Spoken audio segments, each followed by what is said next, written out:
જય શિયારામ. હું એકતાનાથ, ગુરુ યોગી તુલસીનાથજી બાપુ, શ્રી શનિદેવ મંદિર, ભવનાથ તળેટી, ગિરનાર, ગુજરાત. હવે રામાયણમાં ચારેય બહેનોની વિદાયનો સમય આવી ગયો અને ચારેય બહેનોને પાલખીમાં જનક રાજા બેસાડીને તેને વિદાય કરે છે. દીકરીની વિદાયનો સમય જ એવો છે કે કઠોરમાં કઠોર પણ જેનું હૃદય હોય તે પણ રડી ઉઠે છે. એક પિતા દીકરીને વિદાયની સમયે પિતાનું એકદમ ભાંગી પડે છે. પિતા એટલું દુઃખ થાય છે. દીકરી કોઈની પણ વિદાય થતી હોય તો હર પિતાની આંખો આંસુથી છલકાઈ જાય છે. જ્યારે આ તો સીતા માતા જેવી દીકરી, ઉર્મિલા માતા, માંડવી માતા, શ્રુતકીર્તિ માતા જેવી દીકરીઓ આજે એની વિદાય થાય છે. જનક રાજાએ કેટલું કે અયોધ્યામાં મારી દીકરીઓને હું સાસરે મોકલું છું, અવધેશ જેવા સસરા, શ્રી રામજી જેવા એના જમાઈ, છતાં પણ સીતાજીને આટલા સારા માણસોમાં આટલું ખુદ ઈશ્વર પરમાત્માના સાથે લગ્ન થયા છતાં પણ ભાગ્યની બલિહારી કે એને વનમાં જ રહેવું પડ્યું જાજુ. તો હવે આપણે રામાયણમાં આગળ જોશું જ્યારે ચારેય બહેનો અયોધ્યામાં પહોંચે છે.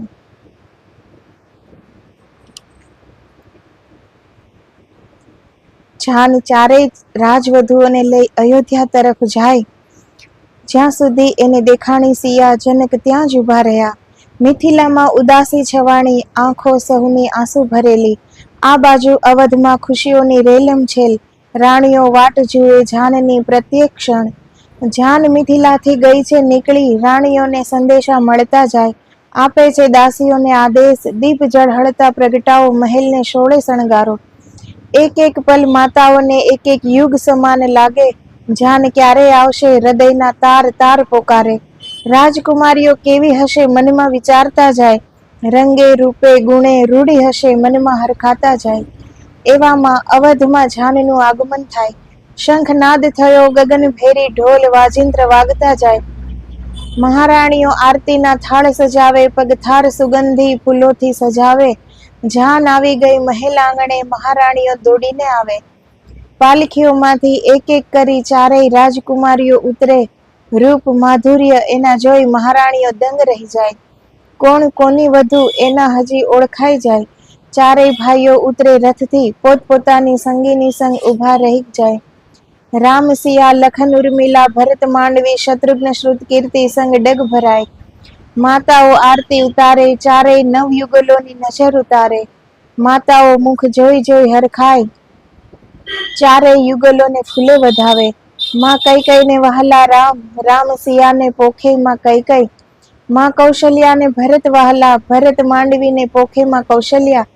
લખન શત્રુઘ્ન સહુને પ્યારા, માં સુમિત્રાના આંખોના તારા. ઉર્મિલા શ્રુતકીર્તિને પોખે, જોઈ જોઈ હરખાય માં સુમિત્રા. ગૃહ પ્રવેશ ચારેય વધુઓના થાય, કંકુ પગલા પડતા જાય. કોણ કોની છે જનની માતા, વધુઓની સમજમાં ના આવે કાંઈ. વધુઓની અવઢવ સમજી જાય, સૌ સૌના પુત્ર પાસે આવી જાય. હાથમાં ફૂલોના થાળ ભરી ફૂલડે વધાવતા જાય. સીતાજી તો સુકોમળ પુષ્પ સમાન, ફૂલથી પણ ઘાયલ થાય. માં કૌશલ્યા તો જોઈ જ રહ્યા, આવી નમણી નાજુક સુંદર નાર. અંગ જાણે લજામણીનો છોડ, અડવાથી એ લજવાઈ જાય. માં સુમિત્રા જોવે ઉર્મિલા શ્રુતકીર્તિને, આવું રૂપ ને જોયું ક્યાંય. માં કૈકેયી જોવે માંડવીને, રૂપ એનું ગરવું જોઈ હરખાય. ચારેય યુગલો માતાઓની કરે છે પ્રણામ નમીને. આશીષોનો જાણે વરસાદ વરસ્યો, શુભાશીષ આપે સહુને. સોનાનો એક અજોડ મહેલ દશરથજીએ આપ્યો તો ભેટ રૂપે કૈકેયીને. આ કનક મહેલ આજ રાણી કૈકેયીએ ભેટમાં આપી દીધો સિયાને. કૈકેયી માતાને શ્રી રામજી કેટલા વાલા હતા. એના ભરતજી કરતા પણ વાલા હતા એને શ્રી રામજી. આજે ભરતજીના પણ લગ્ન થયા છે, છતાં એણે સીતા માતાને એક કનક મહેલ આપી દીધો, જે દશરથ રાજાએ માતા કૈકેયી માટે બનાવ્યો હતો. મહેલમાં અંગૂઠી રમત રમાય, રાજકુમારીઓ જીતી જાય. માતાઓ હતી એટલી પ્રેમાળ, માં સુનૈનાની ખોટ ન વર્તાય. ચારેય બહેનો ખુશ થાય, મંગલ પ્રભુતાના પગલા મંડાય. અવધ મહેલમાં બન્યા આજ વિધ પકવાન. માં કઈ કઈ રામને નિજ હાથથી ખવડાવતી જાય, જોઈ સિયાને અચરજ થાય. માં કૌશલ્યાને ભરત વહાલા હેતે કોળિયા ભરાવતી જાય. માં સુમિત્રા જમાડે લખન શત્રુઘ્નને, હૈયે મમતા ઉભરાતી જાય. શ્રી રામ ખવડાવે લખનને પ્યારથી, ભરત ખવડાવે શત્રુઘ્નને વહાલથી. લખન શત્રુઘ્નને બેવડી મમતા, પ્યાર વાત્સલ્ય મળતા જાય. દશરથ રાજાને જનક રાજાની યાદ આવે, મનથી વાત કહેતા જાય. જુઓ રાજા જનક, તમારી દીકરીઓને અહીં સુખની છે લહાણ. તમે હવે ઉદાસ ન રહેજો, દીકરીઓની ચિંતા ન કરજો. દિલથી નીકળેલી વાત રાજા જનકના દિલ સુધી પહોંચે. રાજા જનકના હૃદયમાં ખુશીનો થયો જણકાર. લખન વહાલા રામને, શત્રુઘ્ન પ્રાણથી પ્યારા ભરતને, ચારેય ભાઈઓની જોડનો જોટો ન મળે દુનિયામાં ક્યાંય. હવે પ્રથમ મિલનની ક્ષણ આવે, રામ સિયાને વચન આપે. રામ રુદિયામાં એક સિયા, બીજી બધી માને બહેન. એક પત્ની વ્રત રહીશ સદા, સાંભળી સિયાનું મન હરખાય. લખન કહે ઉર્મિલાને, મારા હૃદયમાં રામ પહેલા. સાથ મારો એમાં દેજે, રામના પગલે ચાલીસ સદા. અર્ધાંગીની છો મારી, તો રામ સિયાને હૃદયમાં રાખજે સદા. સાંભળી લખનની વાત ઉર્મિલાને ગૌરવ થાય.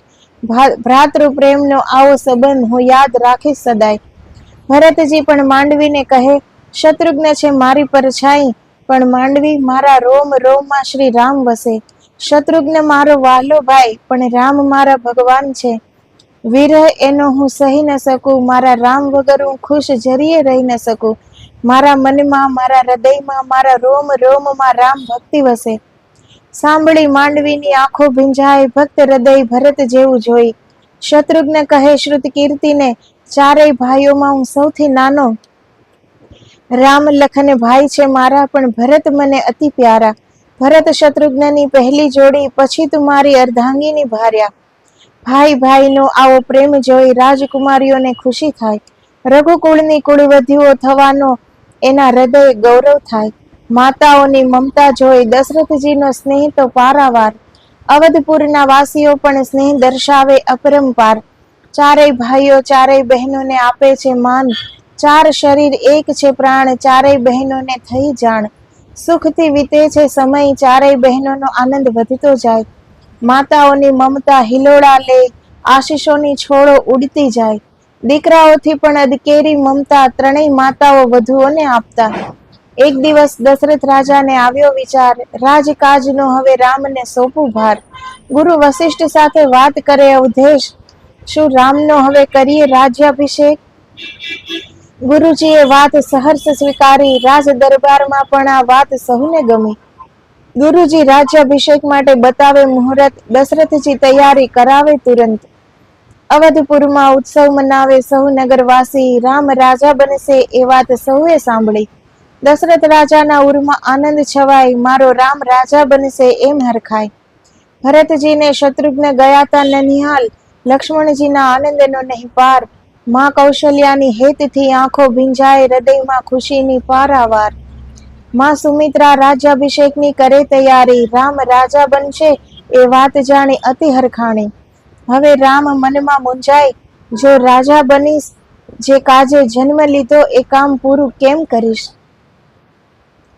શ્રી રામજી તેના રાજ્યાભિષેકની વાત સાંભળીને મનમાં મૂંઝાય છે કે જે એના જે જન્મનો જે લક્ષ્ય હતો કે રાક્ષસોના ત્રાસથી બધાને મુક્ત કરવા અને જે તપસ્યા રત સાધુઓને દર્શન આપવાના હતા, કેટલું કામ શ્રી રામજીને હજી કરવાનું હતું.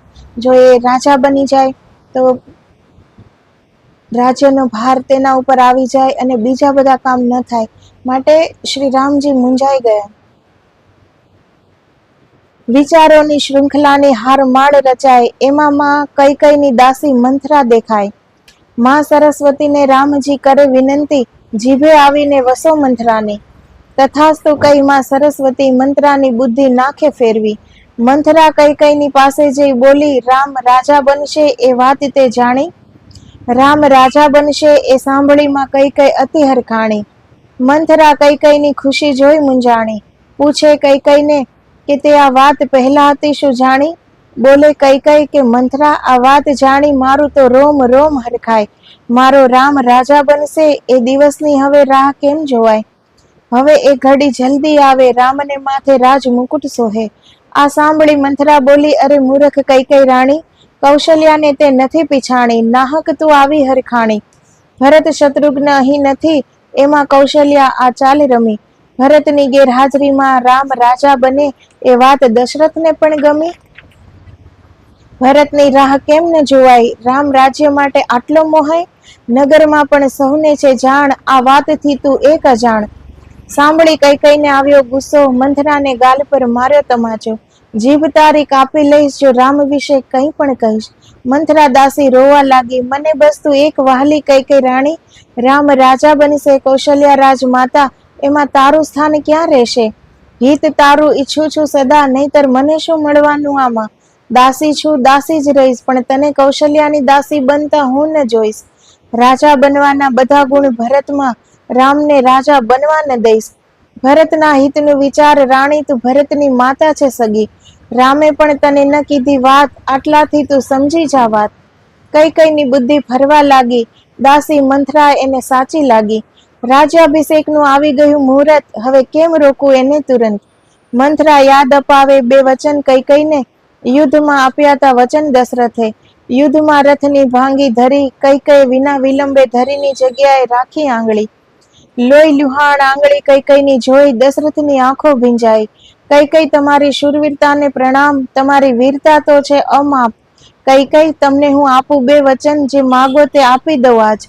કૈકેયીએ બે વચન ઉધાર રખાવી, કહ્યું સમય આવે લઈશ માંગી. રાજાએ વાત સહર્ષ સ્વીકારી, તમારા વચનને યાદ રાખીશ સદાય. તો આ એક ભાગ્યની વાત છે. રાણી કૈકેયી માતાને શ્રી રામજી પ્રત્યે કેટલો પ્રેમ, કેટલો સ્નેહ, કેટલી મમતા હતી. પણ રામજીએ જ આ માયાથી એની બુદ્ધિ ફેરવી છે અને આ બધું થયું, જેના નિમિત્તમાં કૈકેયી બની ગયા.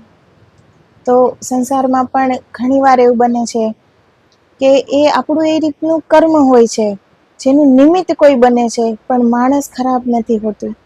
અહીં ઈશ્વરની સૃષ્ટિમાં કોઈ માણસ ખરાબ નથી હોતું. બસ આ કર્મભૂમિ ઉપર અહીં સૌ પોતપોતાના કર્મ પ્રમાણે તેના આચાર, વિચાર, વર્તન, તેનું જીવન તે પોતાના કર્મ પ્રમાણે પહેલેથી તે નિર્ધારિત છે, એવી રીતે જ બધા જીવે છે. માટે માણસને ક્યારેય ખરાબ ન ગણવું. હા, તેની અંદરની કોઈ ભૂલ હોય તો એ ભૂલને તમે કહી શકો કે આમાં ભૂલ છે, પણ માણસ કોઈ ગલત નથી. માણસ અહીં કોઈ ખરાબ નથી. આ બધું આ કર્મભૂમિ છે અને આ કર્મના આધાર પર આ બધું ચાલે છે. જેવી રીતે શ્રી કૃષ્ણ ભગવાન પરમાત્મા પાંડવોની સાથે રહેતા હતા, એટલા જ કૌરવો પણ સાથે જ હતા. છતાં પણ કૌરવો એમાંથી કાંઈ જ નથી શીખતા, કાંઈ જ નથી સમજતા. કેમ કે એને આ કર્મભૂમિ છે, આ એક રંગમંચ જેવું છે કે આ રંગમંચ ઉપર જેને જે પાત્ર નિભાવવાનું છે એ પાત્ર એને નિભાવવું જ પડે છે. પછી સાથે સ્વયં પરમાત્મા જ કેમ ન હોય. કૈકેયી તમને હું આપું બે વચન, જે માંગો તે આપી દઉં આજ. કૈકેયી એ બે વચન ઉધાર રખાવી, કહ્યું સમય આવે લઈશ માંગી. રાજાએ વાત સહર્ષ સ્વીકારી, તમારા વચનને યાદ રાખી સદાય. હવે સમય આવી ગયો રાણી, દશરથને દે વચન સંભારી. કૈકેયી એ બે વચન માંગી લે ને ભરતને રાજા બનાવી દે. રામને 14 વર્ષ વનવાસ મોકલી દે, આવું દશરથ પાસે વચન માંગી લે. રામ જો અહીં જ રહેશે, ભરત રાજગાદીએ ન બેસશે. માટે રામને વનવાસ મોકલી દ્યો, ભરતને અવધ બોલાવી લ્યો. ભરતને રાજગાદી ને રામને વનવાસ, બે વચન માંગી લે આજ. કૈકેયીને ગળે ઉતરી વાત, મંથરાને એણે દીધી દાદ. દશરથ રાજા આવે મલકતા, કૈકેયીને ખુશ ખબર આપવા. ષડયંત્રની એને નથી જાણ, કે શું થાવા બેઠું છે આજ. તમને ખૂબ બધાઈ રાણી કૈકેયી, રામનો રાજ્યાભિષેક છે તમને વધામણી. રાણી કૈકેયી નામ પુકારતા, રાજા આવ્યા કૈકેયી મહેલમાં. રાણી કૈકેયી તો શણગાર ત્યજીને ચાલી ગયા તા કોપ ભુવનમાં. આ વાતથી અજાણ રાજા દશરથ ખુશી સમાચાર આપવા જાય. રાણી કૈકેયીને ક્યાંય ન જોઈ, કૈકેયી ક્યાં છે મંથરાને પૂછતા જાય. મંથરા કહે છે, રાણી કૈકેયી તો છે કોપ ભુવનમાં. દશરથ રાજા આ વાત સાંભળી અતિ મૂંઝાણા. રાજા પણ તત્કાલ જાય કોપ ભુવનમાં. અંધારા ઓરડામાં કૈકેયી ઉભાતા કાળું ઓઢણ ઓઢી લીધાતા. આવો વેશ જોઈ કૈકેયીનો દશરથ રાજા અચંબિત થાય. શું વાત છે રાણી, મનની વાત મને કહો મહારાણી. હું તો આવ્યો તમને ખુશખબર આપવા આ ઘડી, કે કાલે સવારે સૂર્ય ઉગશે, રામનો રાજ્યાભિષેક થશે. રામ તમને અતિ પ્યારા, ઉતારી લ્યો એના વારણા. આવી શુભ મંગલ ઘડીએ તમે કેમ રીસાણા? રાણી કૈકેયી કઈ બોલતા નથી, સામું પણ જોતા નથી. કૈકેયીને જોઈને ઉદાસ અવધપતિને શંકા થાય. કૈકેયી શું વાત છે, કંઈક તો બોલો, મારું મન અતિ ગભરાય. રામરાજની વાત સુણીને શું તમને આનંદ ન થાય? પહેલા મારા વચન ઉધાર પૂરા કરો, રામરાજની પછી વાત કરો. દશરથ રાજા કહે, અરે આટલી વાતમાં શું મૂંઝાણા તમે રાણી? તમારા બે વચન યાદ છે મને, આજ તમે માંગી લ્યો મહારાણી.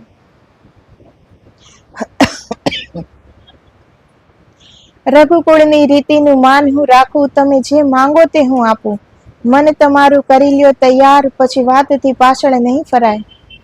રઘુકુળ રીતિ સદા ચલી આવી, પ્રાણ જાય પણ વચન ન જાય રાણી. તો રામને 14 વર્ષ વનવાસ આપો ને મારા ભરતને આપો ગાદી. જય શ્રી રામ.